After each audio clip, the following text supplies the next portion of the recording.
30 mil famílias ou solteiros estão na fila da adoção, mas muitos não têm interesse quando são chamados, seja por causa da idade, número de irmãos ou por outras razões. Para falar sobre as dificuldades de adoção no Brasil, nós temos o prazer de receber o advogado Ariel de Castro Alves, que é do Conselho Estadual dos Direitos da Criança e do Adolescente. Ariel, boa tarde, tudo bem? Boa tarde, Wagner. Boa tarde, Adriana. Boa tarde. É um prazer estar aqui na TV Câmara. E é um prazer a gente recebê-lo para falar de um tema tão importante. A gente viu a reportagem da Natália Manginelli.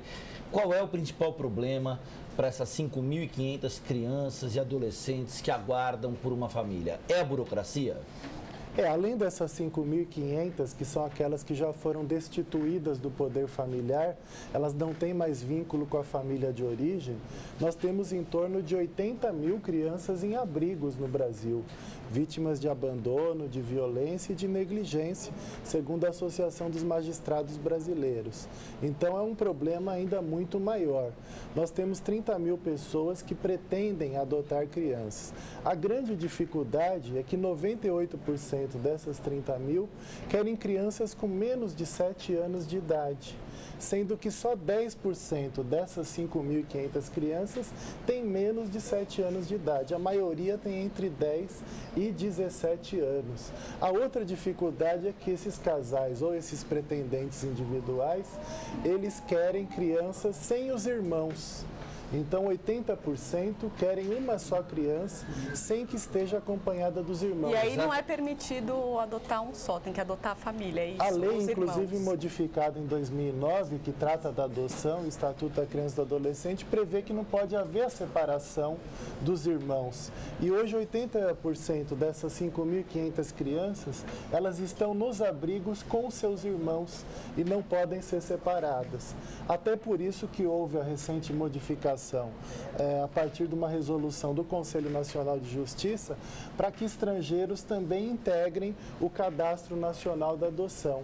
Exatamente porque no exterior as famílias têm menos discriminação com relação aos pretendentes no Brasil. Eles aceitam crianças mais velhas, aceitam adotar crianças com irmãos, e outro critério que muitas vezes alguns estabelecem é a cor da criança. Querem adotar crianças brancas, de preferência do sexo feminino e sempre com menos de 3 anos de idade. Então isso dificulta. E estrangeiros aceitam adotar crianças de cor, de sexo diferentes, qualquer sexo, qualquer cor ou não? Os estrangeiros, eles acabam tendo critérios de menos exclusão do que os pretendentes nacionais. E aí, então, essa resolução, ela pode fazer com que aumente o número de pessoas adotadas aqui, de crianças e jovens adotados aqui no país? Sim, existe essa possibilidade, mas isso também depende, quando nós falamos, a matéria trata da burocracia, nós temos também a falta de varas exclusivas e especializadas da infância e juventude.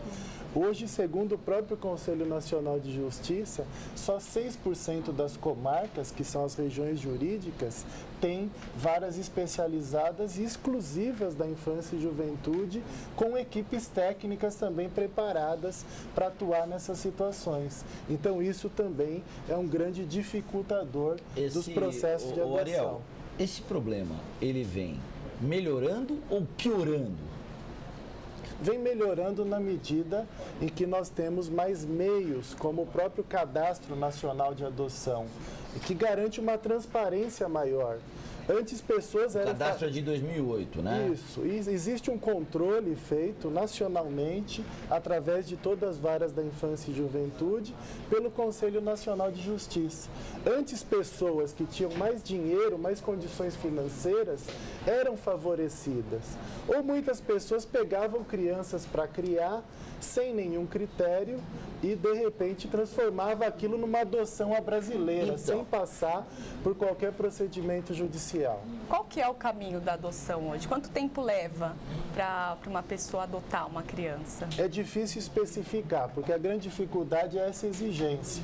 Nós temos praticamente 30 mil pessoas querendo adotar, disputando 500 crianças com menos de 7 anos de idade disponíveis para adoção. Então isso dificulta bastante. Agora, se não tivesse tantas exigências, nós podemos ter processos que terminem em 6 meses, no máximo 1 ano. Então a pessoa deve procurar a Vara da Infância e Juventude, ela vai ingressar com pedido de habilitação. Daí vai ter um procedimento que ela vai participar de cursos nos grupos de apoio à adoção e da própria Vara da Infância e Juventude, entrevistas com assistentes sociais e psicólogos, visitas domiciliares, até para evitar. A procuradora lá do Rio de Janeiro, há 3 anos, adotou uma criança com 2 anos de idade e estava torturando. Ontem ela foi solta por decisão do Supremo Tribunal Federal. Mas nós temos que evitar também essas situações. Agora, é claro que uma pessoa, por exemplo, que tem antecedente criminal por estupro, por maus tratos, ela não vai poder se habilitar num processo de adoção e ingressar no cadastro. Agora, Ariel, esse Cadastro Nacional de Adoção, ele está vinculado no ambiente do Ministério da Justiça.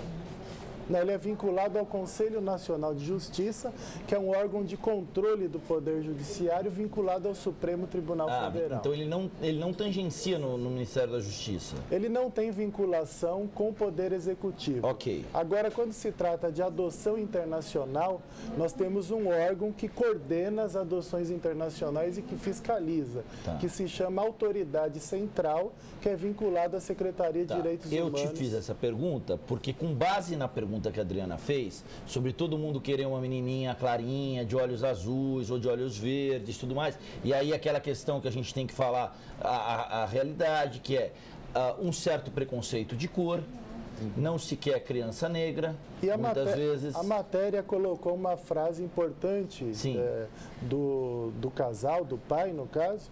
Ele disse que as pessoas devem adotar pensando na criança, em garantir a dignidade da criança, e não pensando em si próprias ou pensando na manutenção do próprio casal. Claro. É possível fazer um mapeamento do estado brasileiro em que mais se adota criança e naquele em que menos se adota?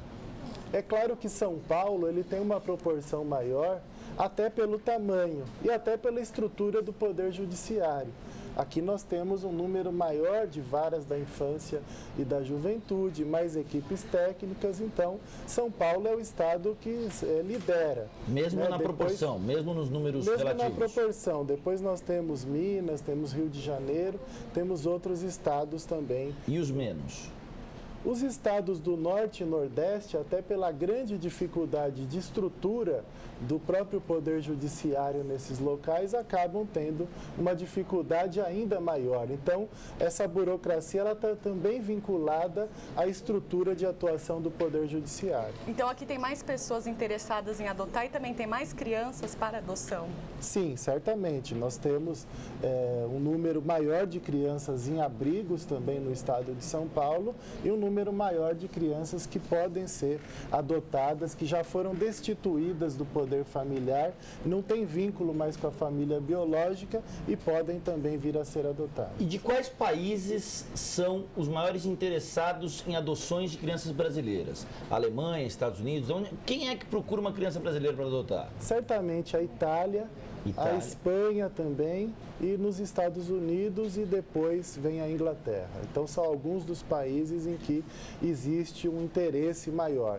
Agora, quando nós falamos de estrangeiros, nós estamos falando de famílias brasileiras, preferencialmente, que estão vivendo no estrangeiro, que daí não vai ter a dificuldade da criança se adaptar a uma nova língua, e também aqueles casais que são estrangeiros realmente, que moram no exterior. Então estamos falando das duas situações e realidades. E quando falamos em não separar as crianças, os irmãos, quando ocorre uma adoção no exterior, se as pessoas morarem próximas, daí é possível de acontecer.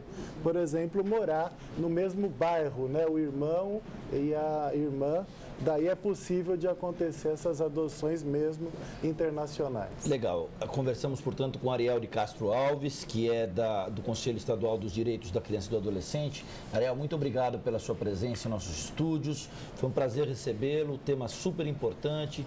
Vamos ficar atento a esses números. Eu que agradeço, e todos os interessados podem procurar as varas da infância e juventude. É um ato certamente de amor e pensando no futuro da nossa nação.